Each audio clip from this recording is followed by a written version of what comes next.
Bonsoir.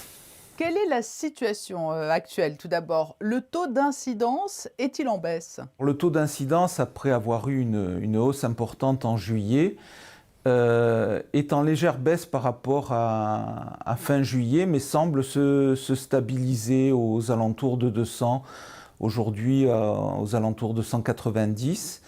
Donc pour l'instant, avant de parler de baisse importante, on va parler de stabilisation du taux d'incidence. Plus de 90% des cas sont dus aux variantes Delta. Le pass sanitaire qui entre en vigueur, aujourd'hui, hein, pour tous, obligatoire, sauf les jeunes de 15 à 17 ans puisqu'il a été adapté. En terrasse, il ne sera pas nécessaire. Est-ce à dire que la contagion est moindre en extérieur? Alors, la contagion est sans doute moindre en extérieur qu'en intérieur, puisqu'il est aujourd'hui bien connu que le virus se transmet mieux dans les milieux fermés. Donc le pass sanitaire ne sera pas obligatoire pour les monégasques et résidents sur, par exemple, les terrasses de bars et restaurants. Mais par contre, il sera obligatoire en intérieur. Le pass, c'est un coup d'arrêt à la propagation, car il assure, de la négativité, de son détenteur? Le pass assure notamment pour les vaccinés le fait qu'on ne pourra pas faire de forme grave. Ensuite, il faut savoir que lorsque vous êtes vacciné, vous pouvez quand même être porteur sain du virus et éventuellement le transmettre, mais dans des proportions un peu moindres. Donc il faut quand même rester prudent, même si on a un pass sanitaire, et respecter un certain nombre de règles et de gestes barrières.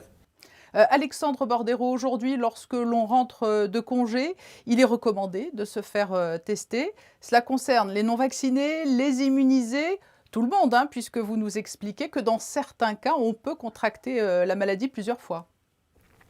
Jusqu'au 11 septembre, on pourra aller se faire tester sur rendez-vous, bien sûr, après avoir pris rendez-vous au centre Covid, mais sans prescription médicale, que ce soit pour les résidents, les monégasques, les scolarisés à Monaco, mais aussi les travailleurs qui, jusqu'à aujourd'hui, avaient besoin d'une prescription médicale pour faire un test PCR à Monaco. Test gratuit, c'est une information, importante. Le pass sanitaire reste, un outil précieux, mais l'arme ultime, c'est la vaccination. C'est, la principale recommandation gouvernementale, soutenue également par le Conseil national.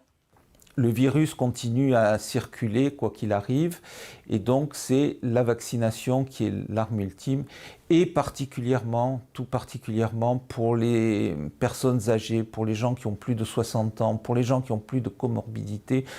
On ne peut que conseiller d'aller se faire vacciner, parce que c'est quand même parmi les gens hospitalisés la grande majorité.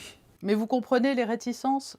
C'est compréhensible, il faut expliquer, il faut répéter. Aujourd'hui, sur ce vaccin, on a quand même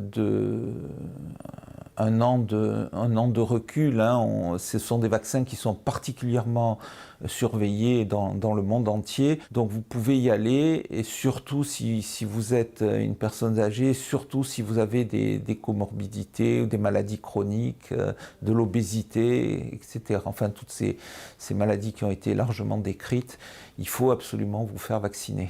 Et est-ce qu'aujourd'hui, on peut considérer que le taux de vaccination à Monaco est satisfaisant? Alors, il est satisfaisant, mais il faut encore que nous allions convaincre un certain nombre de personnes, notamment dans les tranches que je viens de vous décrire.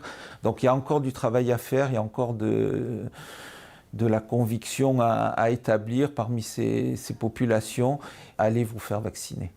Merci d'avoir répondu à ces questions, qui reviennent, hein, très fréquemment autour, de la pandémie de Covid-19 et qui sont extrêmement commentées. Merci à vous.